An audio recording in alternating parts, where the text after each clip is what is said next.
ఉన్నారు, మీరు ఎప్పుడైతే బాధలతో ఉన్నారో, మీరు ఎప్పుడైతే కష్టాల్లో ఉన్నారో, మొదటగా మిమ్మల్ని చూసి బాధపడేవాడు ఎవరంట?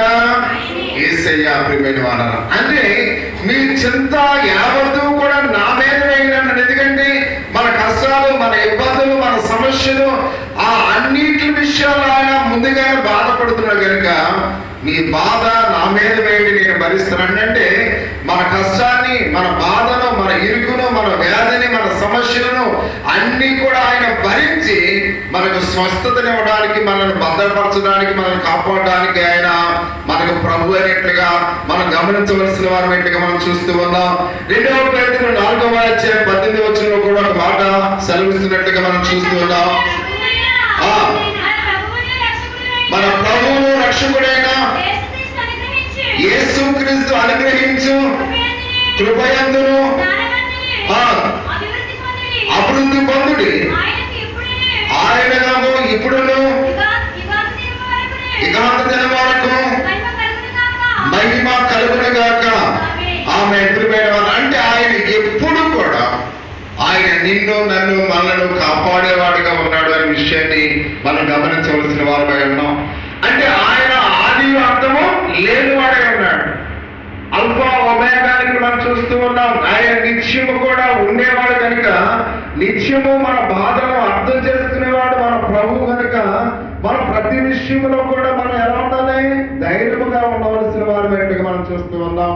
ఎందుకంటే ఈ లోకంలో మనకు అనేకమైన కష్టాలు వచ్చినప్పుడు కూడా, అనేకమైన ఇబ్బందులు వచ్చినప్పుడు కూడా ఎవరము కూడా చింతించవలసిన పని లేదు. ప్రియమైన వాళ్ళరా, కాబట్టి నీ బాధ అంతా కూడా ఆయన మీద వేయి, ఆయన భరిస్తారని చెప్తున్నాడు. చూడండి, ఎవరైనా మన సంతోషాన్ని పంచుకోవడానికి ఇష్టపడతారు, మన ధనాన్ని పంచుకోవడానికి ఇష్టపడతారు, కానీ మన బాధను పంచుకోవడానికి ఎవరు కూడా ఇష్టపడరు. ప్రియమైన వాళ్ళ, కానీ మన బాధలను కూడా పంచుకునేవాడు ఎవరు? యేసయ్య. ప్రియమైన వాళ్ళ, కాబట్టి అటువంటి యేసయ్య నీ రక్షకుడిగా ఉన్నాడు, అటువంటి యేసయ్య నిన్ను ప్రేమించేవాడిగా ఉన్నాడు, అటువంటి యేసయ్య నీకు, నాకు, మనకు దేవుడైనట్లుగా మనం చూస్తూ ఉన్నాం. అందుకని ఆయన నీతిమంతులను కాపాడుతాడు. ప్రియమైన వాళ్ళు, అందుకని ఆదికాండము 28వ అధ్యాయము 21వ వచనంలో ఆయన మాట్లాడుతూ ఉన్నాడు.